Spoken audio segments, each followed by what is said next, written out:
من و همسرم هر دو شاغل هستیم و هم دوتامون تو یک جا کار میکنیم و به خاطر یه سری از مسائل مجبور شدیم که دوتا شیفت و وایسیم و کار کنیم. من دخترم و پیش زنداداشم میذارم و میریم سر کار. تا اینکه دیشب زنداداشم بام تماس گرفت و گفتش که من نمیتونم از بچه تو نگهداری کنم و مریض شدم و میخوام برم خونه یا مادرم توی شهرستان. به منم خیلی برخورد و گفتم حالا نمیخواد بری چون من الان خیلی سرم شلوغ و اینا، فعلا بمون تا بچه منو نگه داری و حالا فعلا بعدم برو.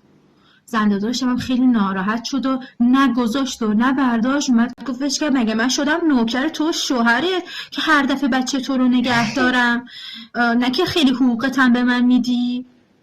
گوشی رو قطع کرد. منم بهش پیام دادم گفتم که یه کاری میکنم که داداشم طلاقت بده. تا وقتی که من داشتم یه اسمس رو میدادم داداشم زنگ زد و هر چی دهنش اومد و بهم گفت و طرف زنش رو گرفت.